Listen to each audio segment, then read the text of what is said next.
Ma femme m'a versé du vin sur la tête devant ses sœurs et ses amis. Elles ont pleuré de rire. Je me suis essuyé le visage et je suis sorti. 10 minutes plus tard, le portail s'est ouvert et 3 hommes en costume sont entrés dans le salon. Laissez-moi vous dire un truc sur l'humiliation.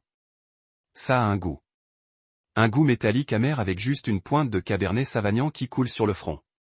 Oui, c'est vrai. Je m'appelle Silu Monroe et lors de ce qui aurait dû être la nuit la plus romantique de l'année, notre 17e anniversaire de mariage, ma charmante épouse Bianca a décidé de me faire une douche de vin. Pas le genre de fête qu'on voit dans les films. Non. C'était le genre de douche de vin qu'on fait passer pour un vrai crétin. Imaginez. Je suis dans ma propre salle à manger, vêtu de la chemise que j'avais repassée 2 fois pour être élégant pour notre dîner d'anniversaire. J'avais passé 3 heures dans la cuisine à préparer son plat préféré. Du saumon en croûte d'herbe avec ce risotto raffiné qu'elle commande toujours chez Chat Laurent. Les bougies étaient allumées. La table était dressée comme dans un jardin. Et je me sentais vraiment bien. Et puis boum, des invités surprises. Oh, Silu, avait gazouillé Bianca quand la sonnette a retenti. J'avais oublié de dire que les filles arrivent. C'est comme une soirée entre filles, mais avec toi aussi.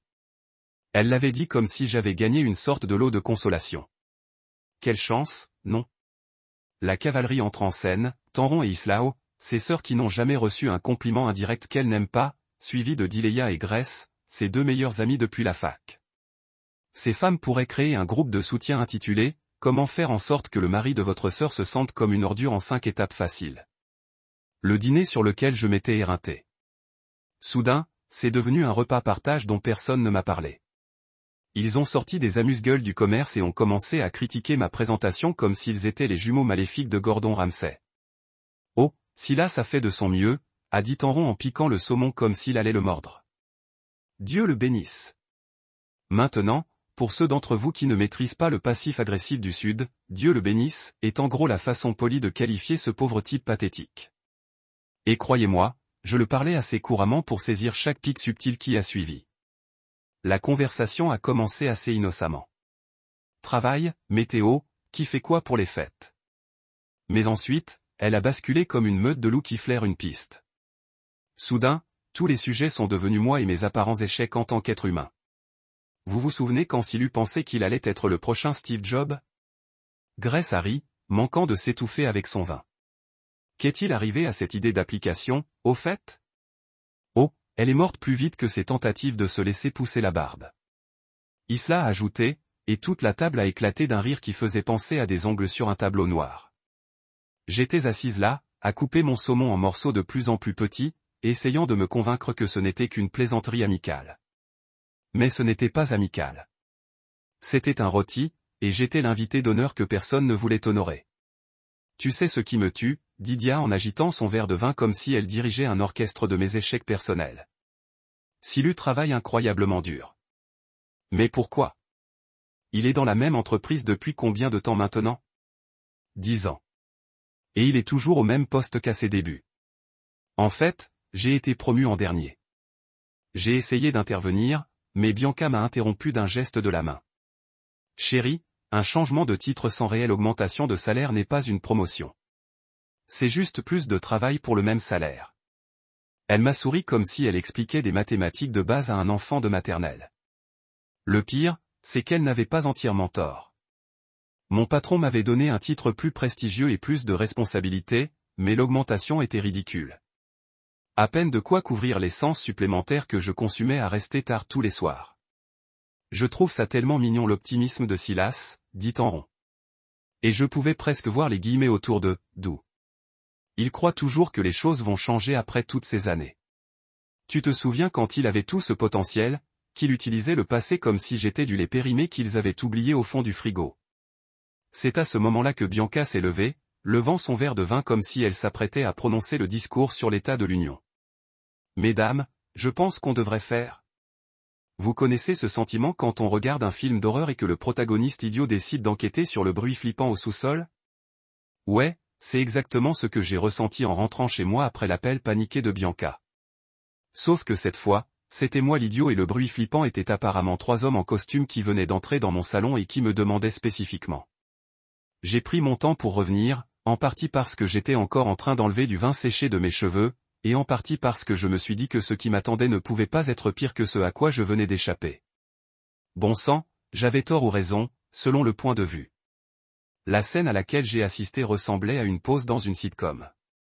Bianca était figée près du canapé, le visage couleur de flocons d'avoine. Tanron et Isla étaient blottis l'un contre l'autre comme des pingouins effrayés. Et Dileya et Grace semblaient se demander si sauter par la fenêtre était une issue viable. Les rires qui résonnaient dans la maison 20 minutes plus tôt avaient disparu. Disparu. Pouf. Et là, debout au milieu de mon salon comme s'ils étaient chez eux, se tenaient 3 hommes qui semblaient tout droit sortis d'un thriller judiciaire. Le genre d'hommes qui avaient probablement des mallettes valant plus cher que ma voiture et qui savaient pertinemment le pouvoir que leur présence dégageait. Monsieur Monroe, dit celui aux cheveux argentés, comme coiffé à la règle et au rapporteur. Sa voix était de ce calme qui rend nerveux, comme un médecin vous annonçant des résultats d'analyse intéressants. Je suis Monsieur Gideon Wells et voici mes associés, Monsieur Arturo Banks et Monsieur Chin. Nous sommes de Wells. Banks et associés. J'ai hoché la tête, essayant de faire comme si ces hommes en costume coûteux se présentaient régulièrement chez moi. Messieurs, que puis-je faire pour vous? Nous sommes ici au sujet de la propriété de cette propriété. WS a poursuivi en sortant un portefeuille en cuir qui m'a probablement coûté plus cher que ce que j'ai gagné en un mois. Notre cabinet représente le propriétaire de cette maison depuis près de 20 ans. C'est alors que Bianca a décidé de revenir dans la conversation comme si elle plongeait dans une piscine. C'est lui le propriétaire, a-t-elle lancé en me désignant du doigt comme si j'étais exhibé. C'est mon mari qui paie toutes les factures. Il vit ici depuis des années. Wells s'est tourné vers elle avec le sourire patient qu'on adresse à un enfant qui affirme que le ciel est violet. Madame, je comprends votre confusion, mais ce n'est pas tout à fait exact. La confusion, comme si la propriété foncière était une équation mathématique complexe qu'elle ne comprenait pas, a déclaré M. Banks en s'avançant avec un document qui semblait suffisamment officiel pour me rendre nerveuse, était la propriété de M. Monroe depuis 2008, en vertu d'une fiducie privée établie à son nom. Nous sommes ici parce qu'une enquête de transfert a été ouverte plus tôt dans la journée. La pièce est devenue si silencieuse que j'ai entendu l'estomac de Grace gargouiller. Tout le monde me regardait comme si je venais d'annoncer que j'étais secrètement Batman. Quelle enquête de transfert, ai-je demandé, même si j'avais le pressentiment de connaître déjà la réponse. Le visage de Bianca est passé du teint avoine au blanc fantôme. C'était juste, je voulais dire, je cherchais des options de refinancement. Tanron a besoin d'aide avec son salon de coiffure et je me suis dit que nous pourrions peut-être. Tu pensais pouvoir quoi? Je l'ai interrompu. Refinancer une maison sans me parler. C'est notre maison. Elle a craqué. Un peu de son fougue habituel est revenu. J'habite ici depuis 17 ans. Je la nettoie. Je la décore. J'en fais un foyer. Monsieur Chin, qui observait discrètement le déroulement de ce drame familial, s'éclaircit la gorge. Madame Monroe, selon nos archives, vous n'êtes ni propriétaire, ni copropriétaire, ni bénéficiaire de ce bien. Lorsque vous avez tenté d'engager une procédure de refinancement ce matin, en invoquant la copropriété, cela a déclenché une enquête automatique auprès de notre cabinet. Ce matin, alors que j'étais au travail, occupé à travailler sur des feuilles de calcul et à décrypter des rapports trimestriels, ma femme tentait apparemment d'utiliser une maison qui n'était pas la sienne pour financer l'entreprise de sa sœur. La fiducie, poursuivit Wells, avait été créée spécifiquement pour protéger les biens de M. Monroe. Elle est inactive depuis des années, mais toute tentative de modifier la propriété de la propriété ou de l'utiliser comme garantie active automatiquement notre intervention. Je fixai Bianca du regard, essayant de comprendre ce que j'entendais. Vous avez essayé de refinancer notre maison ce matin. Ce n'est pas notre maison, apparemment, marmonna Tanron dans sa barbe, s'attirant le regard sévère de Wells. En fait, ça n'a jamais été le cas, dit Banks. En fait, l'acte de propriété indique que M. Monroe est l'unique propriétaire, acheté grâce à un héritage provenant d'un fonds fiduciaire. Il consulta ses papiers. Opal Monroe, sa grand-mère, je crois, grand-mère Opal, la femme qui m'a élevé après que mes parents ont décidé qu'être parent était trop pénible et ont sombré dans le trou noir où tombent les adultes irresponsables. Elle m'avait laissé de l'argent à sa mort, plus que je ne l'aurais jamais imaginé, et mon avocat de l'époque avait suggéré de le placer dans un fonds fiduciaire pour protéger mes actifs.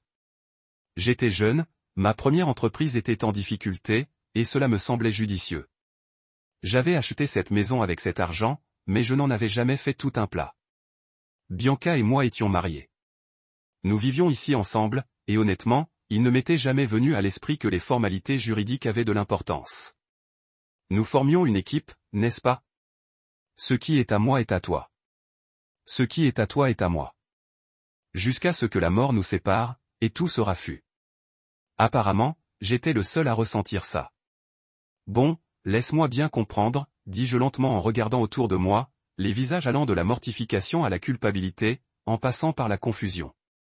Pendant que j'étais au travail aujourd'hui, tu es allé à la banque et tu as essayé de refinancer une maison dont tu n'es pas légalement propriétaire sans me demander de contribuer au financement du salon de Tanron. La bouche de Bianca s'ouvrit et se referma comme un poisson en manque d'air. Ce n'était pas censé être un problème. Je pensais que ce n'était que de la paperasse. Juste de la paperasse.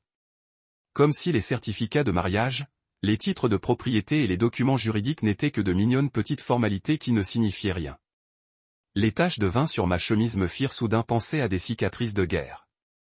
Tu as déjà connu ces moments où la réalité te frappe en pleine figure, plus durement qu'une porte moustiquaire mal installée lors d'une tornade? Eh bien, attache ta ceinture, ma puce, car c'est exactement ce qui s'est passé lorsque ces juristes ont commencé à étaler des documents sur ma table basse comme s'ils jouaient au poker à gros enjeux. Monsieur Wells ouvrit sa mallette avec une sorte de révérence. Habituellement réservée aux objets anciens ou aux souvenirs de famille. On en sortait dossier après dossier, chacun plus officiel que le précédent. Cet homme avait organisé toute ma vie financière mieux que je n'avais jamais organisé mon tiroir à chaussettes. Commençons par le début, d'accord? Bien dit. Il ajuste ses lunettes de lecture qui coûtent probablement plus cher que mes mensualités de voiture. Monsieur Monroe, connaissez-vous l'Opel Monroe Memorial Trust, créé à votre nom le 15 mars 2008? J'ai hoché la tête lentement, les souvenirs me revenant comme si quelqu'un venait de déboucher une bouteille de confusion vintage. Oui, ma grand-mère m'a laissé de l'argent à sa mort. Mon avocat m'a dit que le placer dans un trust le protégerait si mon entreprise faisait faillite. Un avocat avisé. Les banques ont commenté, étalant ce qui ressemblait à un petit roman de paperasse. Votre grand-mère était très méticuleuse dans ses provisions. Très méticuleuse. C'était grand-mère Opel. D'accord. La femme qui faisait des listes de courses pour les listes de courses, qui avait des plans d'urgence pour ses plans d'urgence. Elle m'avait élevé après que mes parents aient décidé que la responsabilité était comme de la kryptonite pour eux. Un style de vie de super-héros fait de road trips spontanés et de découvertes personnelles. D'après ces documents, a déclaré Monsieur Chen en désignant une section surlignée en jaune comme un texte sacré. Madame Opel Monroe vous a laissé environ 280 000 $ en espèces, actions et actifs liquidés, avec des instructions précises pour que ces fonds servent à bâtir une base stable pour l'avenir de son petit-fils. 280 000 $. J'avais oublié que c'était autant. Quand on a 25 ans et qu'on craint que sa start-up ne coule plus vite que le Titanic, ce genre d'argent, c'est comme gagner à la loterie et être frappé par la foudre en même temps. Le trust a acheté cette propriété en août 2008 pour 195 000 $, a poursuivi Wells en glissant sur la table un acte de propriété portant mon nom à l'encre noire officielle. Les fonds restants ont été investis dans un portefeuille diversifié qui a considérablement augmenté au cours des 17 dernières années. Bianca, qui se tenait là, l'air d'avoir été accusée d'avoir été victime d'une fraude fiscale, a enfin retrouvé sa voix. Mais nous payons le prêt immobilier ensemble. Je contribue aux dépenses du ménage. Banks leva les yeux de ses papiers avec l'expression d'un professeur expliquant les bases de l'addition à un étudiant diplômé. Madame Monroe, il n'y a pas d'hypothèque. La propriété a été achetée en entier. Vous contribuez aux charges, à l'entretien, aux impôts fonciers et aux frais de subsistance. Pas d'hypothèque. La maison que je croyais que nous avions du mal à rembourser depuis près de 20 ans avait été payée avant même que Bianca ne sache que la fiducie existait. Chaque mois, lorsqu'elle me versait sa moitié du prêt immobilier, je la versais sur notre compte joint et l'utilisais pour d'autres dépenses, sans jamais penser à mentionner que la maison elle-même était déjà à nous. Enfin, à moi, techniquement. C'est insensé. Tanron intervint depuis son coin, parlant pour la première fois depuis l'arrivée des juristes. Silu, tu veux dire que tu as laissé Bianca croire qu'elle était copropriétaire de cette maison pendant 17 ans? Je n'ai jamais dit le contraire, répondis-je, ce qui semblait faible, même à mes propres oreilles. Nous sommes mariés. C'est juste que... On n'en a jamais parlé. On n'en a jamais parlé, répéta Isla. Sa voix montait à des fréquences qui auraient pu briser des verres à vin. La question de la propriété n'a jamais été évoquée en 17 ans de mariage. Wells s'éclaircit la gorge avec diplomatie. Si je peux me permettre de vous interrompre, cette situation est en réalité plus courante qu'on ne le pense. Beaucoup de conjoints ne connaissent pas tous les biens apportés dans un mariage, surtout lorsqu'il s'agit de fiducie. Mais voilà où ça devient intéressant, dit Bank en sortant un autre document qui semblait avoir été rédigé par des juristes chevronnés. La fiducie contient des dispositions très précises sur ce qui se passe si la propriété est menacée ou si la propriété de M. Monroe est contestée. Je me penchai en avant, soudain très intéressé par ce que ma grand-mère, apparemment brillante, avait concocté. Quel genre de dispositions ? Eh bien, dit M. Chin en feuilletant des pages couvertes d'un jargon juridique à faire pleurer un dictionnaire. Si quelqu'un tente de revendiquer la propriété, d'utiliser le bien comme garantie ou de transférer des droits sans votre consentement écrit explicite, la fiducie active ce qu'on appelle une clause de protection. Que signifie exactement, demanda Bianca, bien que son ton suggérait qu'elle ne souhaitait pas entendre la réponse. Cela signifie que toute tentative de ce type déclenche automatiquement une révision juridique du statut de la propriété et peut entraîner l'application immédiate des droits de propriété exclusive. Wells expliqua avec le même calme que vous aviez utilisé pour expliquer pourquoi la maison brûlait. Un silence de mort s'installa dans la pièce. Même Grace avait cessé de tripoter son sac à main. On aurait pu entendre une mouche voler, à supposer que l'épingle tombait à travers de la gelée. Alors, quand Bianca a essayé de refinancer ce matin, je me suis lancé. Elle a déclenché la clause de protection. Les banques ont terminé, c'est pourquoi nous sommes là. J'ai regardé autour de moi ces femmes qui avaient passé la soirée à me traiter comme si j'étais la déception de la famille. Le type qui n'arrivait pas à se reprendre en main, le mari qui travaillait trop pour trop peu. Et maintenant, ils découvraient que la maison où ils avaient ri, la salle à manger où ils m'avaient rôti au four, le fondement même de ce qu'ils croyaient savoir de ma vie, tout cela reposait sur quelque chose qu'ils n'avaient jamais compris. L'ironie était si épaisse qu'on aurait pu la couper avec un de ces couteaux sophistiqués que j'avais utilisés pour préparer leur dîner ingrat. Vous savez ce qui est drôle avec les illusions ? Elles fonctionnent à merveille jusqu'à ce que quelqu'un allume la lumière. Et Brother Wells, Banks et associés venaient d'activer tous les interrupteurs de la maison, illuminant 17 ans de fantasmes soigneusement construits que j'avais été trop aveugle ou trop stupide pour voir. Tout l'univers de Bianca reposait sur le contrôle. Pas le genre évident, comme les dictateurs ou les sergents instructeurs exerçant un pouvoir d'une main de fer. Non, elle était bien plus sophistiquée que ça. Son contrôle était comme le monoxyde de carbone, invisible, inodore et mortel si on ne le détectait pas à temps. Elle contrôlait par supposition, par cette main douce mais ferme qui guidait chaque décision, donnant l'impression que l'idée venait de vous. Pensez Y. Avec qui traînions-nous ? Les siens. Dans quel restaurant allions-nous ? Ce qu'elle avait choisi. De quelle couleur avions-nous peint le salon ? La teinte des baies qu'elle avait vue dans un magazine et qu'elle avait trouvée parfaite pour notre espace. Même nos destinations de vacances étaient choisies selon cette ruse élaborée où elle mentionnait les endroits qu'elle avait toujours rêvé de visiter, jusqu'à ce que je lui suggère d'y aller. Si vous n'avez jamais vu une salle pleine de gens se rendre compte collectivement qu'ils ont joué au poker avec quelqu'un qui a tous les atouts en main, laissez-moi vous brosser un tableau. C'est comme regarder des dominos tomber, sauf que chaque domino est l'expression suffisante de quelqu'un qui se heurte à la réalité, il a peut-être sérieusement sous-estimé le type silencieux dans son coin. Monsieur Chin avait été inhabituellement silencieux tout au long de ce feuilleton familial, mais il s'avançait maintenant avec un dossier qui semblait différent des autres. Celui-ci était étiqueté en lettres capitales. Directive B, clause de séparation. Même les noms semblaient inquiétants, comme dans un thriller d'espionnage ou un contrat de mariage très agressif. Monsieur Monroe, dit Chen en ouvrant le dossier avec une précision suggérant que ce qu'il contenait pouvait soit me sauver la vie, soit la détruire complètement. Votre grand-mère avait inclus des dispositions très précises dans ce trust. Des dispositions qu'elle espérait sans doute ne jamais voir nécessaires. Grand-mère Opal frappe encore. Cette femme était morte depuis 17 ans, mais apparemment, elle veillait toujours sur moi depuis l'au-delà, tel un ange gardien légal. J'admirais sa prévoyance. Elle me connaissait mieux qu'eux. Je ne me connaissais moi-même. Quel genre de disposition, demandai-je, même si une partie de moi n'était pas sûre de vouloir entendre la réponse. Quand les avocats commencent à parler de clauses et de directives, cela signifie généralement que quelqu'un est sur le point de se faire avoir. Et historiquement parlant, ce quelqu'un, c'était généralement moi. Chin sortit un document qui semblait avoir été rédigé par des constitutionnalistes et doublé par des professeurs de droit des contrats. La fiducie comprend ce qu'on appelle une clause de préservation de la dignité. Elle stipule que si, à un moment donné, vous êtes victime d'abus, d'irrespect, de manipulation financière ou de ce que le document qualifie de dégradation systématique dans votre propre résidence, la fiducie peut être invoquée légalement pour vous donner la pleine possession et le contrôle du bien. Dégradation systématique. Laissons grand-mère Opale trouver le terme juridique parfait pour ce que j'appelais le dîner du mardi soir avec la famille de Bianca. La virilité, un appareil de sport à la fois. L'installation du tout ressemblait à une méditation. Il y a quelque chose de satisfaisant à assembler du matériel, à suivre des instructions, à créer quelque chose de fonctionnel à partir d'un tas de pièces. Pour la première fois depuis des années, je construisais quelque chose juste pour moi.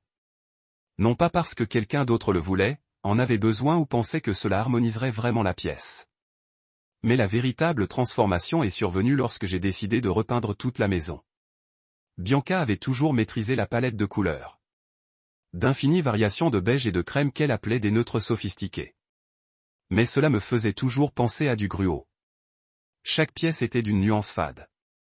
Comme si elle avait peur que les couleurs réelles puissent offenser quelqu'un, ou, Dieu nous en préserve, exprimer une personnalité. C'est là que j'ai découvert Nova Fields.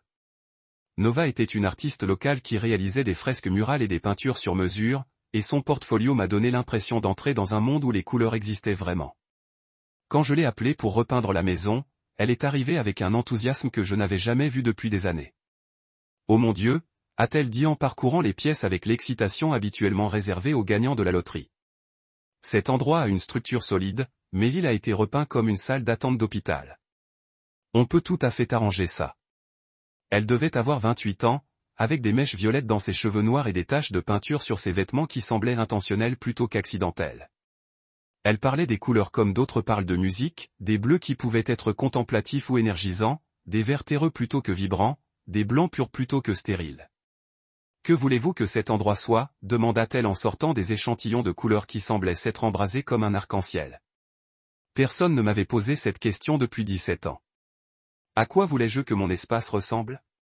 Je m'étais tellement habitué à vivre dans la vision de quelqu'un d'autre de ce que devrait être une maison que j'avais oublié que j'avais le droit d'avoir des préférences. Paisible, dis-je finalement, mais pas ennuyeux. Je voulais avoir l'impression de vivre ici, au lieu de simplement payer les factures. Nova sourit comme si je venais de lui lancer le défi parfait. J'ai exactement ce qu'il me faut. Nous avons opté pour ce qu'elle appelait une palette de couleurs terreuses et apaisantes.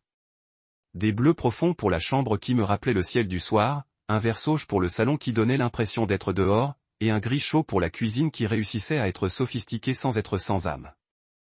La regarder travailler, c'était comme voir la magie opérer en temps réel. Elle ne se contentait pas de peindre les murs. Elle transformait les espaces. Le salon, qui ressemblait à une salle d'exposition de meubles, est devenu un véritable lieu de détente. La chambre est devenue un sanctuaire au lieu d'être un simple endroit où dormir. Mais la véritable révélation, c'était la cuisine. Pendant 17 ans, elle avait été le domaine de Bianca, peinte dans ce qu'elle appelait un crème classique et décorée de panneaux qui disaient « Vivre, rire, aimer », et cette cuisine est imprégnée d'amour. Nova l'a peinte d'un gris chaleureux et accueillant et m'a aidé à décrocher tous ces panneaux mièvres. Pour la première fois, ma cuisine ressemblait à celle d'un homme adulte, et non à un décor d'émission de déco. Vous savez, parfois, votre téléphone est tellement encombré de bric-à-brac qu'il commence à ralentir, puis vous finissez par le réinitialiser et soudain, tout fonctionne comme prévu. C'est en gros ce qui est arrivé à ma vie. Sauf qu'au lieu de faire des économies et de supprimer des applications, j'avais fait le tri dans 17 ans de bagages émotionnels et supprimé une femme. Le premier signe que les choses changeaient est apparu environ 3 semaines après le départ de Bianca. Je faisais mes courses, vraiment, pas juste en train de prendre ce qui était en solde en espérant que ça se transformerait en repas, quand j'ai réalisé que je fredonnais. Pas n'importe lequel, mais ce fredonnement inconscient qui survient quand on est vraiment content. Je ne me souvenais plus de la dernière fois où j'avais fredonné en faisant les corvées. J'étais au rayon fruits et légumes, hésitant entre des pommes normales et les bio raffinées qui coûtaient 2 fois plus cher, quand j'ai entendu quelqu'un prononcer mon nom. Je me suis retourné et j'ai trouvé Jessica Martinez, une femme avec qui j'avais travaillé 5 ans auparavant, avant qu'elle ne change d'entreprise. Elle me regardait avec une expression mi-reconnaissance, mi-perplexe. Silu, waouh, tu as l'air différent. Bien. Différent. Vraiment bien. Différent. Je n'ai pas compris ce qu'elle voulait dire jusqu'à ce que je surprenne mon reflet dans la porte du congélateur. L'homme qui me regardait se tenait plus droit, souriait plus facilement et n'avait plus cette expression constante de légère anxiété qui semblait être devenue mon état d'esprit par défaut. Quand avais-je cessé d'avoir l'air de toujours avoir peur de décevoir quelqu'un? Merci, dis-je, sincère. J'ai fait quelques changements. On a fini par discuter 20 minutes, entre les bananes et les poivrons. Elle m'a parlé de son nouveau boulot, de son récent divorce, de son projet de voyage en Italie au printemps prochain. Une conversation normale entre deux personnes sincèrement intéressées par ce que l'autre avait à dire. Pas d'intention cachée, pas de commentaires passifs-agressifs déguisés en blague. Pas l'impression de devoir m'excuser d'avoir pris de la place dans la conversation. Au moment de se dire au revoir, elle a hésité une seconde, puis a dit « Salut, je ne sais pas si tu sors avec quelqu'un, mais on est plusieurs à l'ancien bureau à se retrouver tous les jeudis pour une soirée quiz au Murphy's Pub. Tu devrais venir un de ces jours. C'est sympa, et ce serait super de se retrouver pour d'autres rendez-vous. » Le mot m'a fait l'effet d'une douche froide. Je n'avais même pas pensé au rendez-vous. Je commençais à peine à m'habituer à l'idée de pouvoir regarder tout ce que je voulais à la télévision sans qu'on critique mes choix, ou de manger des céréales au dîner sans me faire la morale sur la nutrition. L'idée qu'il y ait des femmes qui apprécient ma compagnie me semblait presque trop belle pour être vraie. J'aimerais bien. Je me suis entendu dire, j'essaierai d'être là jeudi prochain. Ce soir-là, j'ai fait quelque chose que je n'avais pas fait depuis des années. J'ai appelé ma cousine Maya. Maya était une avocate prospère de Chicago, le genre de femme capable d'entrer dans une salle de réunion remplie de cadres hostiles et de dire tout ce qu'elle voulait. Elle était aussi la seule membre de la famille à avoir eu le courage de me dire que, vu de l'extérieur, mon mariage ressemblait à un désastre au ralenti. Tiens, a-t-elle dit en entendant ma voix. Si ce n'est pas mon paillasson préféré, comment va la vie de couple en ce moment? C'est drôle que tu poses cette question, ai-je dit en m'installant dans mon nouveau fauteuil de lecture près de la fenêtre que Bianca avait toujours qualifié d'inutile. Je ne suis plus marié. Le silence à l'autre bout du fil a duré si longtemps que j'ai cru que l'appel était coupé. Puis Maya a poussé un cri qui a probablement effrayé ses voisins. Sérieux? Tu as enfin trouvé ton courage. Oh mon Dieu, Silu, j'attends cet appel depuis 15 ans. Dis-moi tout, vraiment tout. Commence par le début et n'oublie aucun détail. C'est ce que j'ai fait. Je lui ai raconté l'incident du vin, la découverte de la maison comme étant la mienne, les avocats, l'échec de la tentative de mise sous tutelle et le préavis de 30 jours. Maya m'a écouté sans m'interrompre, ce qui tenait presque du miracle pour elle. Et quand j'ai eu fini, elle est restée silencieuse un long moment. Tu sais quel est le meilleur moment de cette histoire? Elle finit par dire, ce n'est pas que tu t'es débarrassé de Bianca, même si c'est une raison de se réjouir. C'est que tu as enfin compris ce que tu vaux. Ce que je vaux. C'est un concept si simple, mais apparemment, j'avais passé près de 20 ans à oublier ma valeur. Je m'inquiète pour toi depuis des années. Maya continua. À chaque fois que nous parlions, tu avais de plus en plus l'impression de disparaître, de devenir une version fantôme de toi-même qui se contentait de vivre machinalement sans être réellement en vie. Elle n'avait pas tort.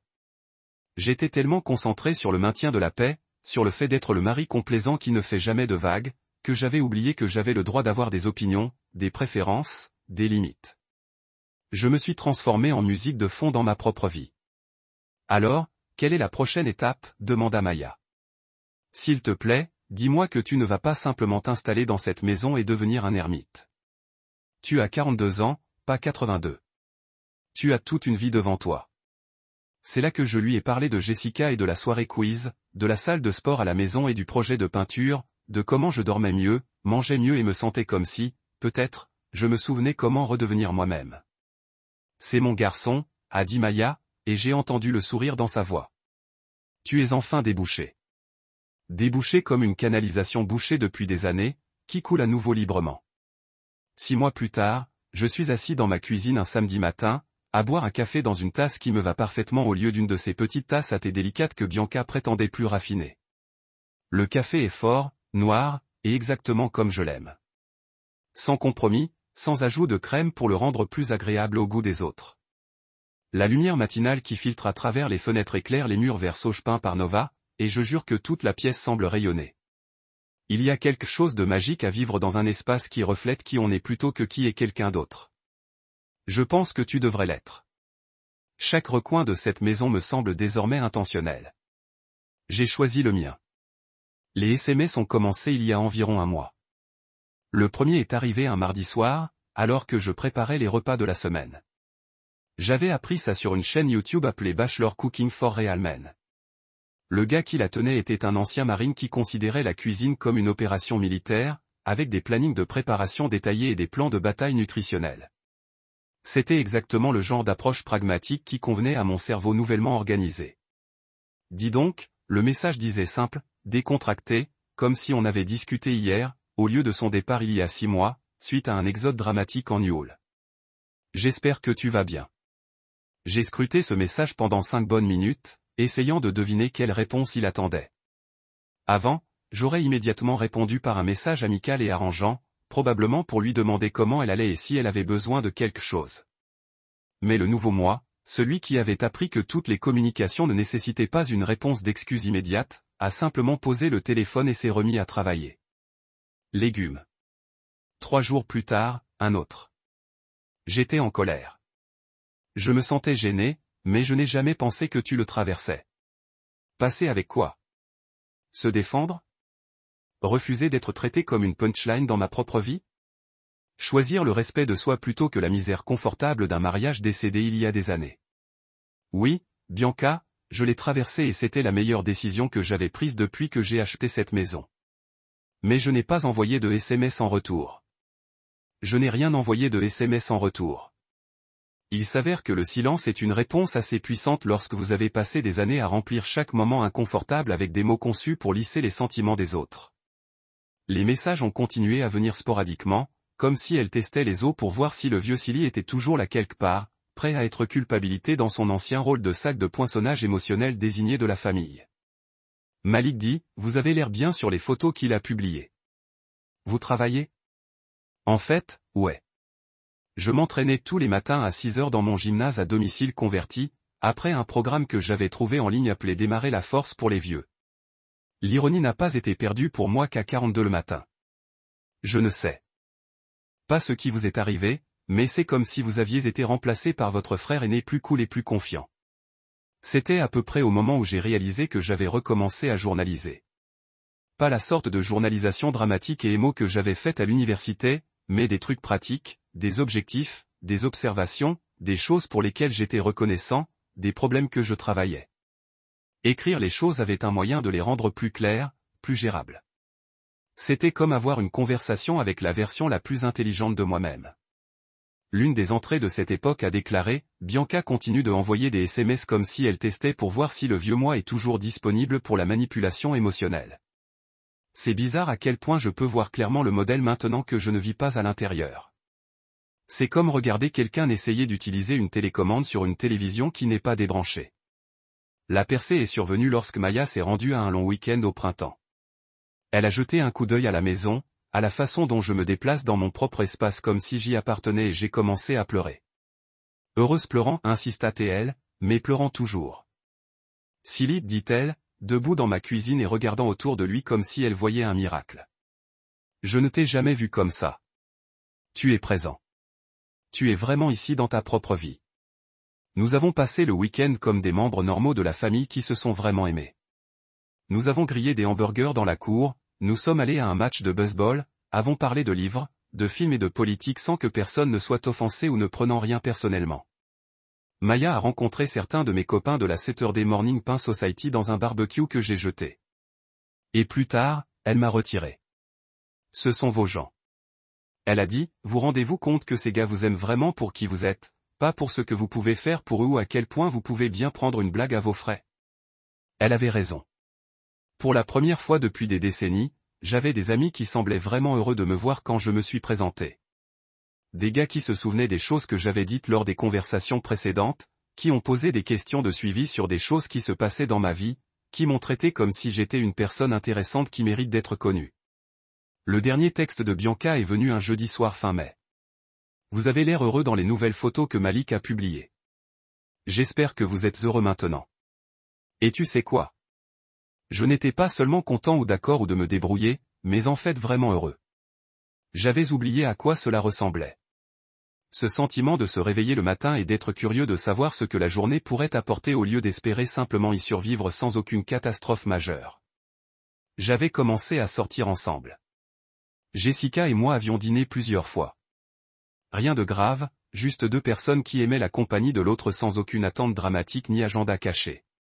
Elle a ri de mes blagues, les plus drôles, et non celles qui se déprécisent autodépréciantes conçues pour détourner les critiques.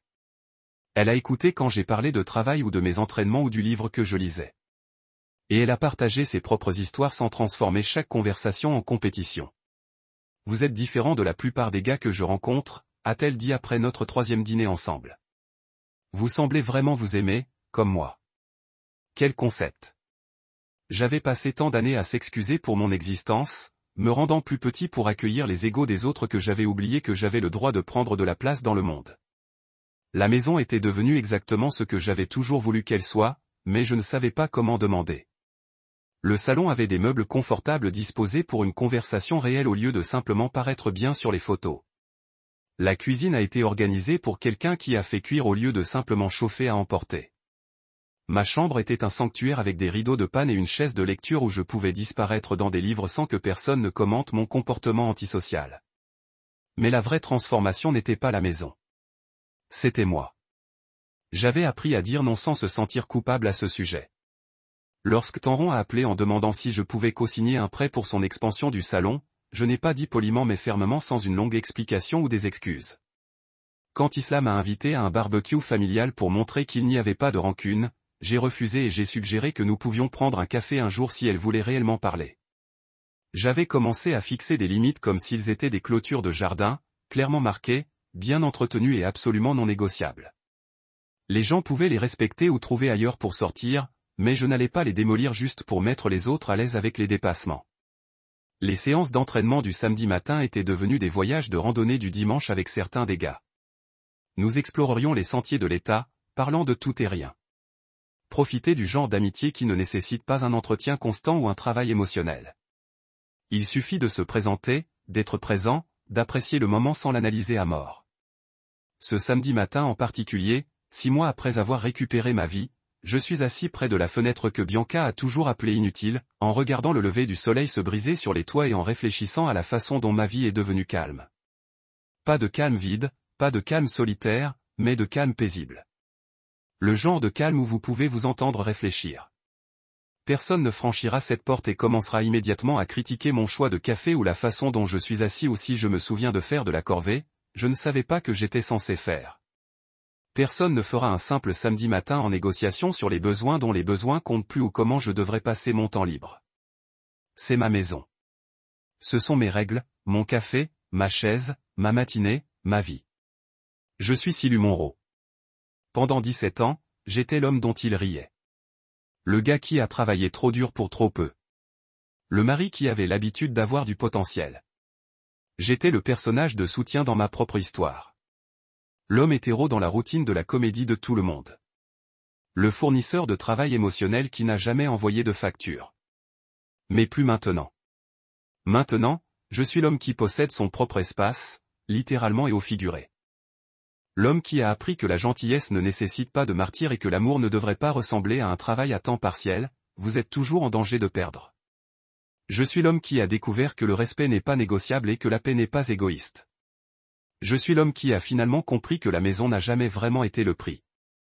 C'était juste le fondement pour construire une vie qui vaut la peine d'être vécue. Et cette vie, elle est complètement entièrement mienne.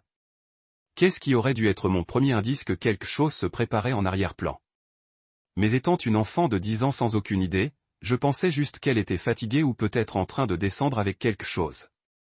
Nous étions assis sur mon porche après l'école en regardant Milo traquer une feuille qui avait l'audace de souffler sur son territoire lorsque Marbel a finalement laissé tomber la bombe qui changerait tout. Sa voix était si calme que je l'ai presque manqué sur le son de la tondeuse à gazon de nos voisins. Riley, a-t-elle dit, et quelque chose sur la façon dont elle a dit que mon nom avait fait tomber mon estomac comme si je venais de passer en revue la plus grande colline sur une montagne russe. Je dois te dire quelque chose. Je l'ai regardée et j'ai vu des larmes s'accumuler dans ses yeux comme des nuages de tempête se rassemblant à l'horizon. Ce n'allait pas être une bonne nouvelle. Vous ne pleurez pas lorsque vous êtes sur le point de dire à quelqu'un que vous avez passé votre test d'orthographe ou que vous avez trouvé 5 dollars sur le trottoir. Mes parents divorcent, a-t-elle dit, et les mots étaient suspendus dans l'air entre nous comme une condamnation à mort. Maman dit que nous déménageons au Nouveau-Mexique pour vivre avec mes grands-parents. Elle y a déjà trouvé un emploi. Je suis presque sûr que mon cerveau court-circuitait pendant quelques secondes parce que la prochaine chose que je savais, je la regardais comme si elle me disait que des extraterrestres avaient atterri dans le terrain de jeu de l'école et je voulais discuter de nos devoirs de mathématiques. Quand a-t-il réussi à passer la semaine prochaine? La semaine prochaine, 7 jours, 168 heures. Pas assez de temps pour traiter le fait que ma meilleure amie, ma seule vraie amie, était sur le point de disparaître de ma vie comme si elle n'avait jamais existé en premier lieu. Mais qu'en est-il de l'école? Qu'en est-il de faire un geste impuissant à tout ce qui nous entoure? Parce que comment résumez-vous une amitié en mots? Comment expliquez-vous que quelqu'un est devenu une partie intégrante de votre existence quotidienne que imaginer la vie sans lui, c'est comme essayer d'imaginer la couleur bleue sans la voir? Je sais, chuchota TL. Et maintenant, les larmes tombaient pour de vrai, faisant des traces sur ses joues comme de minuscules rivières de tristesse. Je ne veux pas non plus y aller, mais maman dit que nous n'avons pas le choix. Le jeu de papa a empiré et maintenant nous pourrions perdre la maison de toute façon. Donc, elle n'avait pas besoin de terminer. Je l'ai. Parfois, les adultes prennent des décisions qui n'ont pas de sens pour les enfants, mais nous sommes coincés pour la balade, que ce soit ou non. C'est une de ces dures réalités dont personne ne vous avertit lorsque vous grandissez. Que parfois les gens que vous aimez le plus doivent quitter et vous ne pouvez absolument rien faire pour l'arrêter. La semaine suivante s'est envolée comme si quelqu'un avait appuyé sur le bouton fast forward sur la vie. Chaque jour se sentait précieux et terrible à la fois, comme si nous essayions de saisir des mois d'amitié en quelques après-midi restants. Maman était incroyable, bien sûr. Elle s'est assurée que les derniers déjeuners de Marbelle étaient très spéciaux, et elle nous a même conduits à la crème glacée au centre-ville pour ce qu'elle a appelé un bon adieu dimanche, ce qui était juste une excuse pour nous gâcher tout en prétendant qu'elle ne pleurait pas derrière ses lunettes de soleil. Le dernier jour de Marbelle, elle m'a donné quelque chose que j'ai encore à ce jour. Un petit cahier rempli de griffonnage et de dessins qu'elle avait fait lors de nos séances de devoirs. De petits chats qui ressemblaient à Milo, des figures de bâtons de nous marchant vers l'école, des fleurs et des cœurs, et des modèles géométriques aléatoires qui ne signifiaient probablement rien pour personne, mais qui me sentaient comme un trésor. Ne m'oubliez pas, a-t-elle dit alors que sa mère chargeait leur voiture avec des boîtes et des valises et les restes d'une vie qui devait être emballée et déplacée à travers le pays. Vous plaisantez? Dis-je, essayant de sembler plus courageux que je ne le ressentais, comme si je pouvais t'oublier même si je le voulais. Et puis elle était partie, ne laissant que derrière un bureau vide à l'école et un trou en forme de Marbelle dans ma routine quotidienne qui semblait plus gros que le Grand Canyon. Pendant un certain temps, nous avons essayé de rester en contact. Les cartes de vœux, la lettre occasionnelle, un appel téléphonique ici et là qui semblait maladroit et guincé, car comment maintenez-vous une amitié sur 1000 km lorsque vous avez 10 ans et que vous n'avez pas de téléphone par email ou cellulaire ou de la technologie qui rend les relations à longue distance aujourd'hui? Mais la vie a un moyen d'aller de l'avant, que vous soyez prêt ou non. J'ai vieilli, je me suis fait de nouveaux amis, je suis allé au collège puis au lycée où j'ai découvert qu'être timide et maladroit était apparemment ma marque. Je n'étais pas populaire, mais je n'étais pas non plus une catastrophe sociale complète. Juste votre enfant moyen essayant de comprendre comment naviguer dans le champ de mine de l'adolescence sans exploser. Le collège était meilleur. Université d'État, un diplôme en quelque chose de pratique qui paierait les factures, et la prise de conscience progressive que je devenais un véritable adulte ayant des responsabilités réelles, ce qui était à la fois terrifiant et étrangement excitant. C'est là que j'ai rencontré Jasmine. Laissez-moi vous dire quelque chose sur le fond des rochers. Ce n'est pas vraiment un endroit où vous tombez. C'est plus comme un sous-sol que vous ne connaissiez pas existant jusqu'à ce que quelqu'un ouvre une trappe sous vos pieds et que vous vous retrouvez dans un tout nouveau niveau de pluie, ça craint. Et c'est exactement là que je me suis retrouvé sur ce lundi matin fatidique lorsque mon collègue Brent a décidé de me jeter sous le bus si fort que j'ai pratiquement laissé des marques de dérapage sur le tapis du bureau. Imaginez ceci.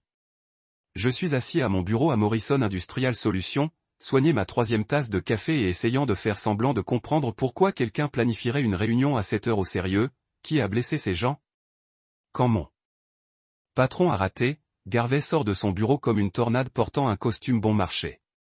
Maintenant, Garvey est normalement à peu près aussi intimidant qu'un hamster en colère, mais quand il a cette veine qui apparaît sur son front, vous savez que quelqu'un est sur le point de s'assurer professionnellement. Patterson.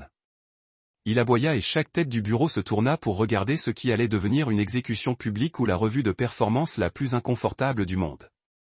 Mon bureau. Maintenant, je l'ai suivi dans sa chambre de Doom de Glasswald où il a procédé à m'informer que j'avais réussi à manquer la plus grande réunion des ventes du trimestre. Une réunion avec Hartwell Manufacturing qui aurait pu nous décrocher un contrat d'une valeur de plus que mon salaire annuel. Apparemment, cette réunion était si importante qu'il manquait à peu près l'équivalent à oublier de se présenter pour votre propre mariage. Sauf pire, car au moins un mariage ne déçoit que votre famille et vos amis, pas toutes les projections trimestrielles de l'entreprise. Je ne comprends pas, dis-je, vraiment confus parce que je suis beaucoup de choses, mais irresponsable n'en fait pas partie. Je n'ai jamais eu de notification sur cette réunion. Quand a-t-il été prévu ? C'est alors que Garvey a laissé tomber la bombe qui entrait mes cauchemars pendant des semaines. Brent a envoyé les détails de la réunion vendredi dernier. A dit qu'il avait coordonné tout le monde dans l'équipe. Brent ? Bien sûr, c'était Brent. Le même Brent qui avait lancé pour la promotion que je travaillais depuis 2 ans. Le même Brent qui avait la personnalité du carton mouillé mais a réussi à semer dans les bonnes grâces de tout le monde. Le même Brent que je réalisais maintenant avait probablement oublié de m'inclure dans cet email exprès.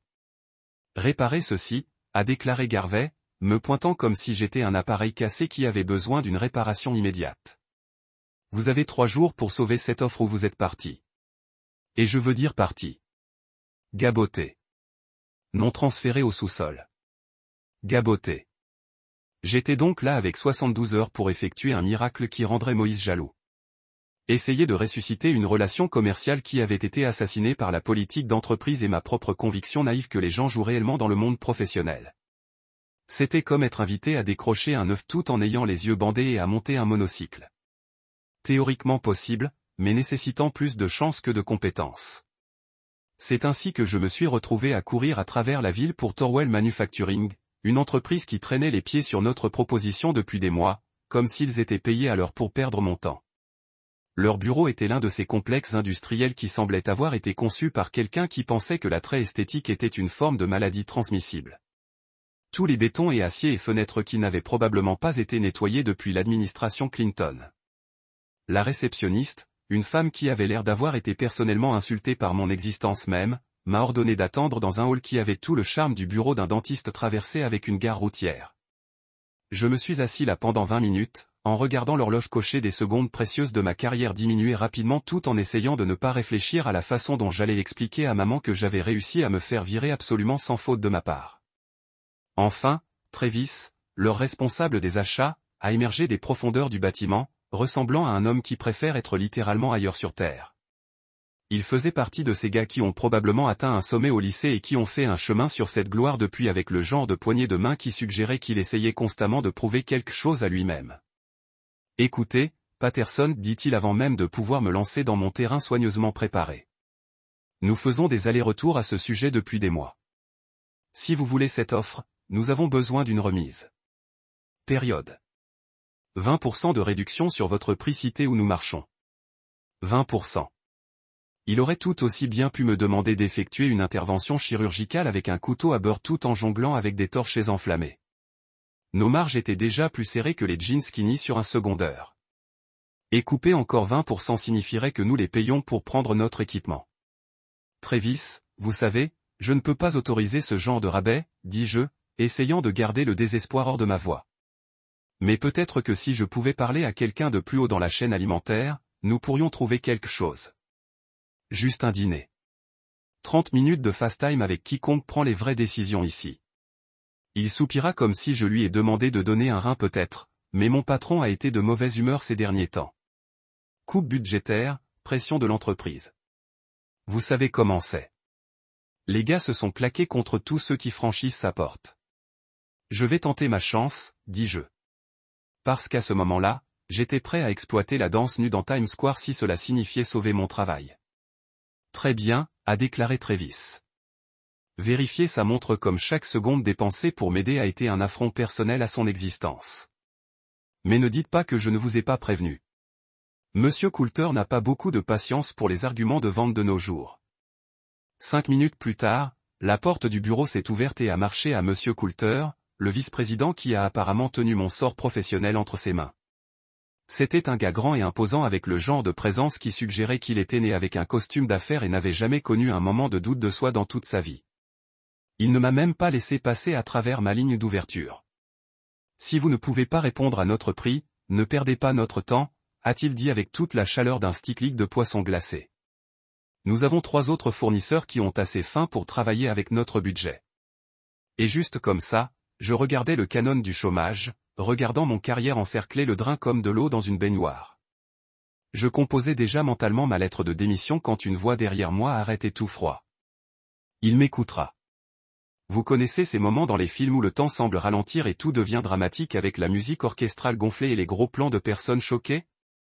Eh bien, la vraie vie ne vient pas avec une bande sonore, mais je jure que je pouvais entendre des violons jouer quelque part au loin lorsque cette voix a traversé la tension dans le bureau de Coulter comme un couteau chaud à travers le beurre. Je me suis retourné si vite que je me suis probablement donné un coup de fouet cervical. Et elle était là, une femme en talons qui pourrait probablement être classée comme des armes et un costume d'affaires de la marine qui criait « Je réussis et je le sais ». Elle est entrée dans cette pièce avec le genre de confiance qui vous fait vous demander si elle est née en sachant des secrets que le reste d'entre nous passons toute notre vie à essayer de comprendre. Ses cheveux étaient plus sombres que je ne me souvenais, coiffée dans l'une de ces coupes professionnelles qui ont probablement coûté plus cher que mon paiement de voiture mensuel. Et elle s'est transportée comme si elle possédait non seulement la pièce, mais tout le bâtiment et peut-être le bloc sur lequel il était assis. Mais ce sont ses yeux qui m'ont arrêté froid. Ces mêmes yeux larges et expressifs qui m'avaient regardé avec une telle gratitude plus d'un demi-sandwich il y a toutes ces années. Les yeux qui avaient vu trop jeune, mais qui avaient en quelque sorte transformé cette douleur en force au lieu de l'amertume. Il m'écoutera, a-t-elle répété. Et Coulter, le même gars qui m'a fait rejeter comme si j'étais un vendeur de porte-à-porte encyclopédie, se redressait soudainement comme si quelqu'un venait de le brancher sur une prise électrique. OM Vega, balbutia-t-il, et je jure que je pouvais le voir se précipiter mentalement pour passer des engrenages du suzerain de l'entreprise intimidant à un subordonné respectueux. C'était comme regarder un transformateur, sauf qu'au lieu de se transformer en voiture, il s'est transformé en un gars qui savait clairement de quel côté son pain était beurré. Elle n'a même pas reconnu son changement soudain dans le comportement. Au lieu de cela, elle se dirigea vers son bureau avec ses talons tueurs en cliquant sur le sol comme une minuterie à rebours, a ramassé la proposition que j'avais essayé de présenter pendant les 15 dernières minutes, et a commencé à le retourner avec le type de focalisation qui a clairement indiqué qu'elle ne faisait pas seulement écrémer pour les jolies photos. J'ai passé en revue les spécifications, a-t-elle dit après ce qui ressemblait à une éternité, mais n'était probablement que 30 secondes. Sa voix était calme, professionnelle et portait juste assez d'autorité pour indiquer que tout ce qu'elle allait dire n'était pas vraiment une suggestion. Cette machine est exactement ce dont nous avons besoin pour la nouvelle ligne de production. Le prix est juste pour la qualité que nous obtenons. Approuvez l'accord. Coulter semblait avoir été pris entre vouloir discuter et savoir mieux que d'interroger quelqu'un qu'il a clairement dépassé dans la chaîne alimentaire d'entreprise. Vous pourriez pratiquement voir sa calculatrice interne faire des heures supplémentaires, pesant son ego contre sa sécurité d'emploi. Si vous le dites, mademoiselle Vega, a-t-il finalement dit, ce qui, dans corporate, se traduit par « oui, madame ». Quoi que vous vouliez, ne me faites pas virer. Je me tenais là comme un idiot, probablement avec ma bouche ouverte comme un poisson qui venait de dire qu'il pouvait voler, en regardant cette mystérieuse femme sauver ma carrière avec le genre d'autorité sans effort que la plupart des gens rêvent seulement d'avoir. C'était comme regarder un super-héros en action, sauf au lieu d'une cape, elle portait des vêtements de créateur. Et au lieu de lutter contre le crime, elle a combattu la bureaucratie des entreprises. Puis elle s'est tournée vers moi et ce masque professionnel a glissé juste assez pour révéler un sourire qui était à la fois familier et complètement transformé par le temps et le succès. Riley, dit-elle, et entendre mon nom dans sa voix avait envie de trouver un billet de $20 dans une vieille poche de veste. Inattendu et étrangement merveilleux. Tu ne te souviens pas de moi? Je clignai des yeux. Ensuite, je clignai des yeux parce que, apparemment, mon cerveau avait besoin d'un moment pour traiter ce que mes yeux me disaient. La femme d'affaires confiante, la présence dominante, la façon dont elle venait de démanteler avec désinvolture les Hobjordans de Coulter comme elle faisait tamponner les mouches. Ce fut si différent de ceux qui ont connu des yeux. Les mêmes yeux qui m'ont regardé avec une véritable gratitude lorsque j'avais partagé mon sandwich. Pendant des années. Madame Vega, dis-je, essayant toujours de reconstituer le puzzle. Marbel Vega, a-t-elle expliqué, et je pouvais voir l'histoire dans ses yeux, avant même qu'elle ne le dise. J'ai pris le nom de mon beau-père après que maman s'est remariée. Je pensais que ce serait plus facile pour les affaires. C'est à ce moment-là que tout a cliqué sur le nom de la proposition, je suis égalé. La nostalgie. Et je ressemblais probablement à un record battu, mais mon cerveau essayait toujours de traiter le fait que la petite fille qui s'asseyait dans mon salon partageant ses devoirs et que les câlins de chasse étaient en quelque sorte transformés en cette centrale qui pouvait faire sauter des dirigeants d'entreprise à travers des cerceaux avec quelques mots bien choisis. Croyez-le, a-t-elle dit. Et il y avait quelque chose dans sa voix, pride peut-être, ou la satisfaction, qui m'a dit que le voyage à partir de là n'avait pas été facile, mais cela en valait vraiment la peine. Vous savez à quel point la vie vous lance parfois une courbe que vous avez besoin d'alcool pour la traiter correctement? Eh bien, c'est exactement comme ça que Marbel et moi nous sommes retrouvés à la taverne de Murphy ce soir-là, assis en face des autres dans un stand qui avait probablement assisté à plus de confessions qu'une église catholique, essayant de rattraper environ 15 ans de vie, tout en prétendant que nous n'étions pas tous les deux légèrement stupéfaits par la plaisanterie cosmique que l'univers avait juste joué sur nous. Murphy était l'un de ces bars de plongée qui n'essaie pas d'être autre chose que ce qu'elle est. Un endroit où les travailleurs se décompressent après avoir fait écraser leur âme l'écraser par la machine d'entreprise. L'éclairage était suffisamment faible pour cacher les taches douteuses sur le rembourrage. Le jukebox était coincé quelque part entre 1985 et 1995, et le barman avait l'air d'être là depuis l'administration Carter. Une atmosphère parfaite pour deux vieux amis essayant de comprendre comment diable ils s'étaient retrouvés dans la même pièce après toutes ces années. Ainsi, a déclaré Marbel, élevant son verre de whisky comme si elle faisait un toast à l'absurdité de la vie, directrice des achats chez Thorwell Manufacturing. Pas exactement ce que je me suis imaginé faire à l'âge de 10 ans, mais nous y sommes. Mieux que ce que je vous ai imaginé faire, dis-je, en tirant ma bouteille de bière contre son verre. Je veux dire, vous étiez toujours intelligent, mais vous voyant que vous faites rouler Coulter et jouer comme un caniche de train, c'était autre chose. Elle a ri, et c'était bizarre de voir comment ce son pouvait me transporter tout de suite dans le salon de ma mère avec Milo routing en arrière-plan. Oui, eh bien, il s'avère que l'on doit se battre pour tout, depuis un jeune âge, vous donne des compétences utiles dans le monde des affaires. Qui savait? Nous avions commandé des tacos parce qu'apparemment aucun de nous n'avait mangé un vrai repas toute la journée. Trop pris dans le chaos du travail et de la vie et de la folie générale d'être adulte. La nourriture était exactement ce que vous attendez d'un bar de plongée. Ne gagnant aucun prix culinaire, mais remplissant suffisamment pour absorber l'alcool et donner à nos mains quelque chose à faire pendant que nous naviguons sur ce champ de mine émotionnel. D'accord, alors rattrapez-moi, dit-elle en volant un de mes jalapenos parce que certaines choses ne changent jamais. La dernière fois que j'ai entendu, tu me dirigeais vers l'université. Que s'est-il passé après ça? Et s'il vous plaît dire.